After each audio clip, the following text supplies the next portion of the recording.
दोस्तों, ये कहानी है तेलंगाना के हैदराबाद के रामनगर की। रामनगर में एक ऐसा परिवार, मुस्लिम परिवार जो कि सऊदी अरब में जाकर उम्राह करने की तैयारी में होते हैं।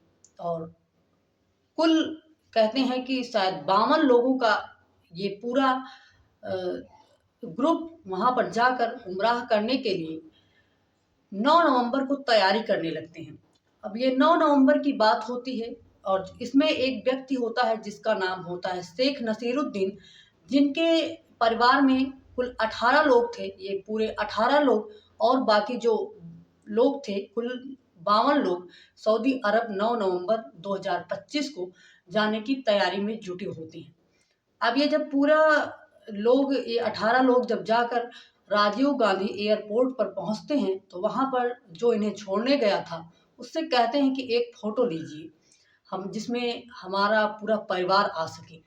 तो वो फोटो लेने की कोशिश करता है तो वहां पर बहुत सारी भीड़ जमा होती है जो कि बार बार आ जा रही थी, जिसकी वजह से फोटो लेने में काफी दिक्कत हो रही थी। आखिरकार फोटो ले ली जाती है, लेकिन ये नहीं पता था कि इनके पूरी परिवार की और ये अंतिम फोटो हो सकती है, ये लास्ट फोटो हो सकती है। दोस्तों, दरअसल ये पूरा परिवार सऊदी अरब में उम्राह करने के लिए तो जाता है, लेकिन ये सब करने के पहले ही उसकी मौत हो जाती है। पूरा 18 लोगों का परिवार समाप्त हो जाता है। ये 18 लोग ही नहीं, बाकी इनके साथ जो गए थे 43 लोग समाप्त हो जाते हैं और वो अपने देश लौट नहीं पाते हैं। दोस्तों, आज की जो ये सच्ची घटना है, ये दिन होता है 16 नवंबर 2025, जहां पर ये पूरा ग्रुप अ, सऊदी अरब पहुंच चुका है। अब ये सऊदी अरब के मक्का शहर से मदीना जाने की तैयारी में होते हैं और शाम इंडियन समय के अनुसार शाम 4 बजे का वक्त रहा होगा जब ये मक्का शहर से मदीना जाने के लिए एक एयर कंडीशनर बस में बैठते हैं। ये वहां से बैठते हैं और जो थके हुए थे वो सो जाते हैं, बाकी लोग जग रहे थे। अब ये बस आगे बढ़ती है और रात रात का वक्त रहा होगा जिसमें 2-3 व्यक्ति ही जग रहे थे, बाकी सब सो गए थे। उस बस में बच्चे भी थे, बुजुर्ग भी थे, युवा भी थे, सब थे।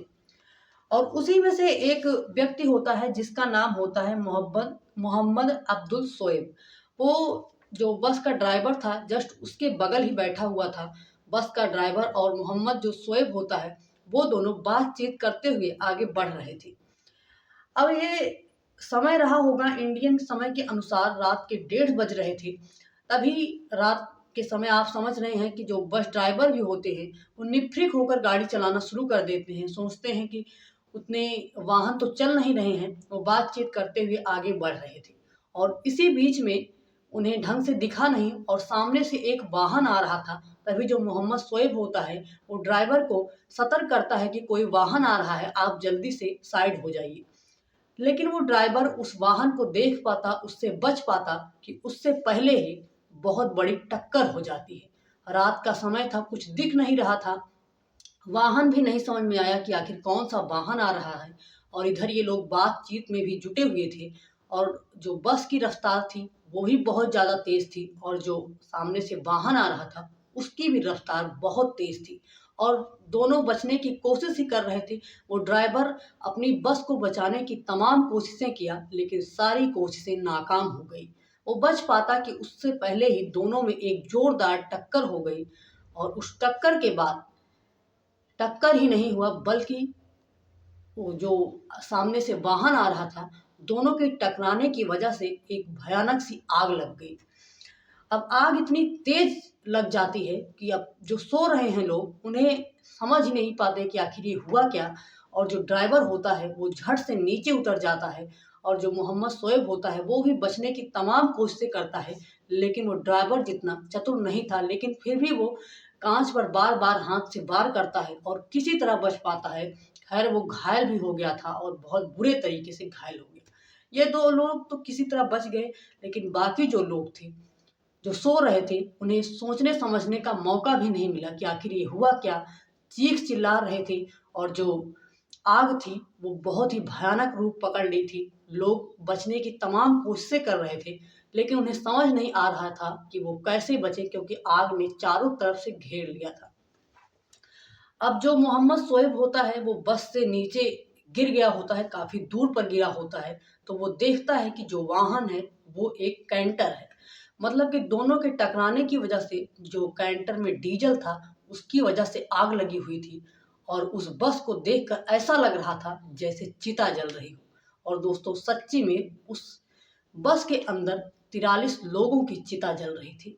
2 लोग बाहर थे, और कहते हैं कि उस बस में 2 बस के भी कर्मचारी थे जो कि कंडक्टर वगैरह होते हैं, एक ड्राइवर जो कि निकल चुका था। ये सब देखकर मोहम्मद शोएब के आंखों से आंसू निकल रहे थे। उसे समझ नहीं आ रहा था कि कैसे पल भर में पूरी दुनिया सी बदल गई। वो जो लोग जिन्हें समझने का मौका भी नहीं मिला कि आखिर उनके साथ हुआ क्या, वो जल तो रहे होंगे लेकिन उनके सवालों का जवाब उन्हें नहीं मिल पा रहा होगा कि आखिर हुआ क्या।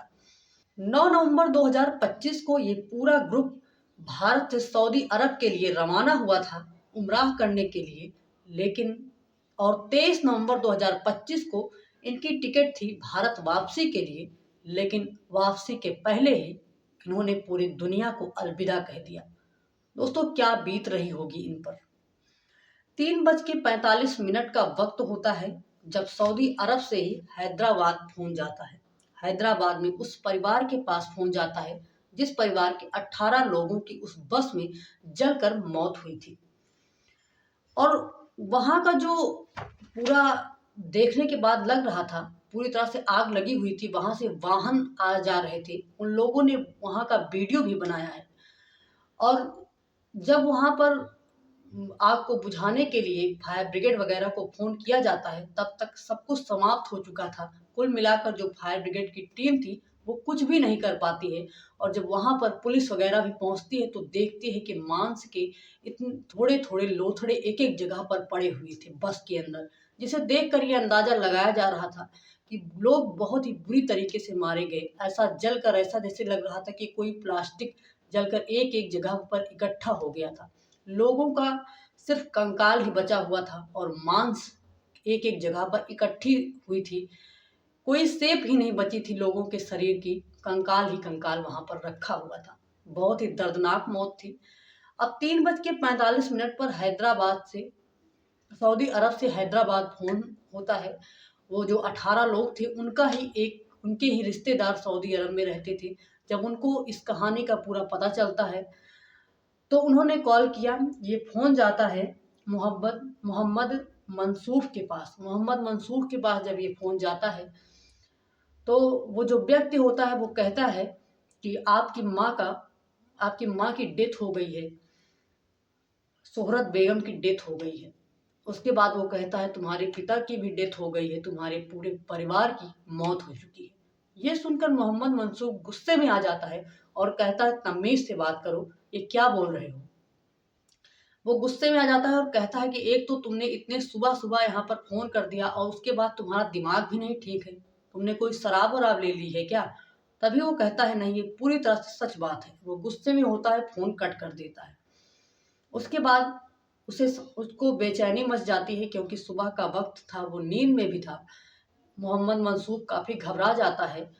उसे एक तरफ गुस्सा भी आ रहा था, लेकिन अपने आप को दिलासा नहीं दे पा रहा था कि कहीं बात सच ना हो। फिर से कॉल करता है और जब मामले की तफ्तीश करना शुरू करता है, तो ये कहानी पूरी तरह से सच थी। अब ये न्यूज़ जैसे-जैसे पूरे भारत देश में पहुँचती है, तो चाहे प्रधानमंत्री हो, उपराष्ट्रपति हो, राष्ट्रपति हों, तेलंगाना के मुख्यमंत्री हों, सब आकर संवेदना व्यक्त करते हैं और वहाँ के बारे में जानने की कोशिश करते हैं कि अब वहाँ पर क्या चल रहा है। अभी वहाँ का वीडियो भी वायरल हो रहा था। वो 18 लोगों का परिवार जिसमें से कुछ लोग बचे हुए थे, उनके ऊपर क्या गुज़र रही होगी। अब ये कहानी जब मीडिया में आती है, ये पूरी घटना, तो हैदराबाद के रामनगर में मीडिया वालों का जमघट लग जाता है। ऐसे-ऐसे परिवार निकल कर आते हैं, जो उनसे सिर्फ़ उस पूरे परिवार से 2 दिन पहले 1 दिन पहले मिले हुए थे और उन लोगों ने जो-जो बातें कही थी, जो उन्होंने शेयर किया था, उसी में से एक व्यक्ति निकल के आता है, जो कहता है कि जब ये लोग सऊदी अरब उम्राह करने के लिए प्लानिंग किए थे, वहाँ पर जाने वाले थे, तो 2 दिन पहले इन लोग मेरे घर आए हुए थे। मैंने इनको दावत दी थी कि वहाँ पर जाना तो मेरे लिए भी दुआ करना। तो दोस्तों, ये सच्ची घटना बहुत ही दर्दनाक थी। इस कहानी को सुनाकर आप सबको परेशान करने का मेरा कोई भी उद्देश्य नहीं है। जागरूक रहें, सतर्क रहें, सावधान रहें।